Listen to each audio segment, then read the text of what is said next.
దేవునికి స్తోత్రం. మన ప్రభువును రక్షకుడైన యేసుక్రీస్తు వారి నామంలో అందరికీ ఉదయకాల శుభములు తెలియజేయుచున్నాను. ఈరోజు దేవుని వాగ్దానము కీర్తనల గ్రంథము 37వ కీర్తన 1వ చరణం. మత్సరపడకము. మనము ఈ లోకంలో దుష్టులు వర్ధిల్లుతున్నారు, దుష్కార్యాలు చేసేవాళ్ళు పరిపాలిస్తూ ఉన్నారు, చెడ్డవాళ్ళు పరిపాలిస్తున్నారు, చెడ్డ నాయకులు పరిపాలిస్తున్నారు అని మనల్ని మనము తోటి వాళ్ళని, పేదవాళ్ళని అణగద్రొక్కుతున్నారు. ఇలాంటివన్నీ బాధపడతా, మత్సరపడతా ఉండి వాళ్ళతోటి మనము ఘర్షణకు దిగినట్లయితే దానివల్ల నష్టపోయేది మనమే.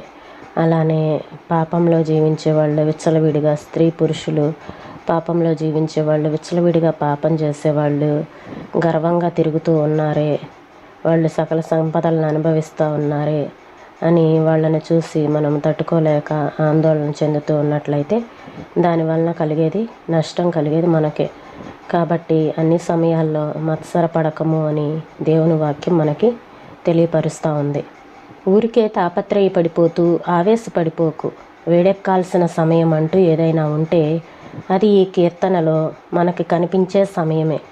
దుర్మార్గులు ప్రశస్త వస్త్రాలు కట్టుకొని దినదినాభివృద్ధి చెందుతున్నారు. దుష్కార్యాలు చేసేవాళ్ళు పరిపాలకులవుతున్నారు. తమ తోటి వాళ్ళని నిరంకుశంగా అణగదొక్కుతున్నారు. పాపులైన స్త్రీ పురుషులు దేశమంతటా విచ్చలవిడిగా గర్వంగా తిరుగుతూ సకల సంపదల్ని అనుభవిస్తున్నారు. సాధుజనులేమో ఇదంతా చూసి సహించలేక ఆందోళన పాలవుతున్నారు. దుష్కార్యములు చేయువారిని చూసి మత్సరపడకము, ఆవేశపడొద్దు, తాపీగా ఉండు. న్యాయం నీ వైపున ఉన్నా కూడా ఆవేశానికి పోతే అనర్థాలే. మత్సరపడటం మెదడును వేడెక్కిస్తుంది కానీ బండి కదలటానికి అవసరమయ్యే శక్తిని మాత్రం పుట్టించదు. రైలు బండి ఇరుసు వేడెక్కిపోతే లాభమేముంది? ఇరుసుకు ఘర్షణ తగిలినప్పుడే అది వేడెక్కుతుంది. వేడి దానికి హానికరమే. రెండు పొడి వస్తువులు రాసుకుంటుంటే ఘర్షణ పుడుతుంది. వాటి మధ్య మెత్తగా తిరగటానికి సహాయపడే చమురు ఏదైనా వెయ్యాలి. మత్సరపడటం అనే మాటకి, ఘర్షణ అనే మాటకి సంబంధం ఉండటం భావగర్భితంగా లేదు. మత్సరపడే వాళ్ళల్లో దేవుని కృప అనే చమురు లేదని ఇది సూచిస్తున్నది కదా. మనం మత్సరపడుతున్నప్పుడు సాఫీగా సాగిపోతున్న జీవన యంత్రం రాపిడితో తిరుగుతుంది. ఘర్షణ వల్ల ఇరుసులు అరిగిపోతాయి, వేడి పుడుతుంది. ఇది ఎక్కడికి దారి తీస్తుందో ఊహించటమే కష్టం. నీ జీవన యంత్రపు చక్రాన్ని వేడెక్కనీయకు. దేవుని కృప అనే చమురు నిన్ను సాఫీగా ఉంచుతుంది. వేడెక్కి ఆవేశం చూపించావంటే మనుషులు నిన్ను కూడా దుష్టుడిగా జమ కడతారేమో. విశ్రాంతి లేని హృదయమా, ఊరుకో, ఆవేశపడకు, ఆయాసపడకు.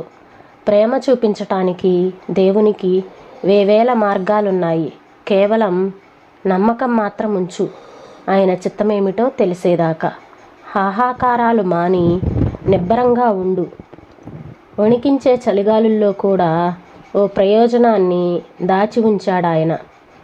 ధైర్యం సమకూడేదాకా కేవలం ఆశతో కనిపెడుతూ ఉండు.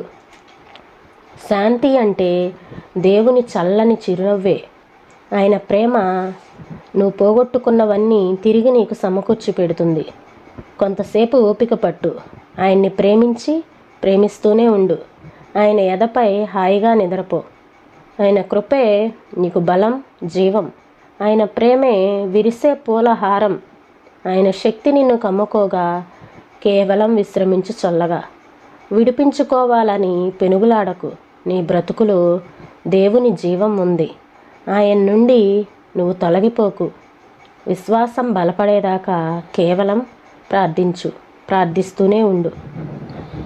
అవునండి, ఈ లోకంలో దుష్టులు వర్ధిల్లుతున్నారే అని వాళ్ళని చూసి వాళ్ళతోటి మనం ఘర్షణకు దిగటం వలన మనల్ని కూడా దుష్టుల్లాగా జమ కడతారు మనుషులు.